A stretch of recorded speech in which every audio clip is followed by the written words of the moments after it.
بسم اللہ الرحمن الرحیم۔ السلام علیکم۔ لیڈر کے انتخاب کا معیار۔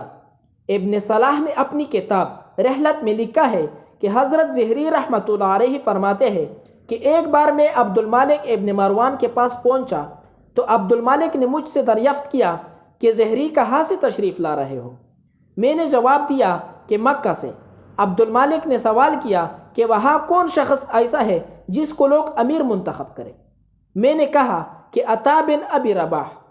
عبد المالک نے دریافت کیا کہ عطا عربی النسل ہے یا موالی میں سے ہے؟ میں نے جواب دیا کہ موالی میں سے ہے۔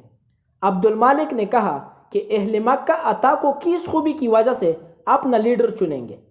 میں نے کہا کہ دیانت اور روایت کی بنا پر۔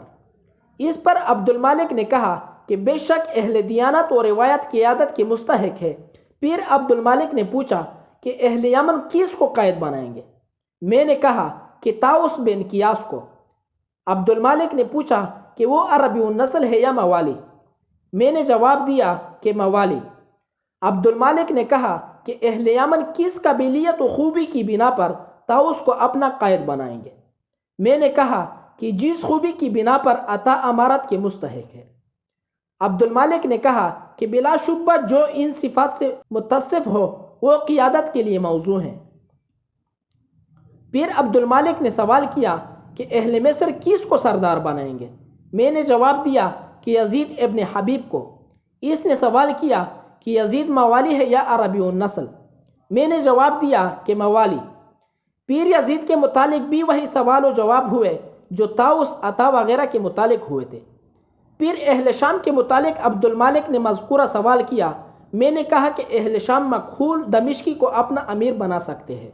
چنانچہ پھر عبد المالک نے مکحول کے بارے میں پوچھا کہ عرب میں سے ہے یا موالی میں سے ہے؟ میں نے کہا وہ غلام ہے جس کو حزیل کی ایک عورت نے آزاد کیا ہے اور یہ موالی ہے۔ پھر اس نے سوال کیا کہ اہل جزیرہ کس کو اپنا امیر منتخب کریں گے؟ میں نے کہا کہ میمون ابن مہران کو۔ ان کے متعلق بھی مذکورہ سوال و جواب ہوئے۔ پھر اس نے پوچھا کہ اہل خراسان کس کو اپنا امیر بنائیں گے؟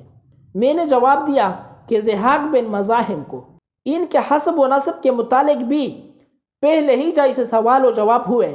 پھر عبد المالک نے کہا اہل بصرہ کس کو اپنا قائد بنائیں گے؟ میں نے کہا کہ حسن بن ابی الحسن کو۔ ان کے متعلق بھی پہلے کی طرح سوال و جواب ہوئے۔ پھر عبد المالک نے کہا کہ تیرا ناز ہو۔ پھر اہل کوفہ کس کو اپنا لیڈر بنائیں گے؟ میں نے کہا کہ ابراہیم نخعی کو۔ ان کے متعلق بھی عبد المالک نے مجھ سے وہی پہلے والے سوال دہرائے اور میں نے پہلے ہی کی طرح ان کے جواب دیے۔ اس کے بعد عبد المالک نے کہا کہ زہری تو نے میری مشکل آسان کر دی۔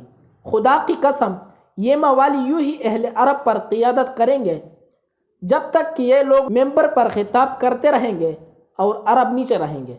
میں نے کہا اے امیر المؤمنین، یہ حکم خداوندی اور دین الہی ہے۔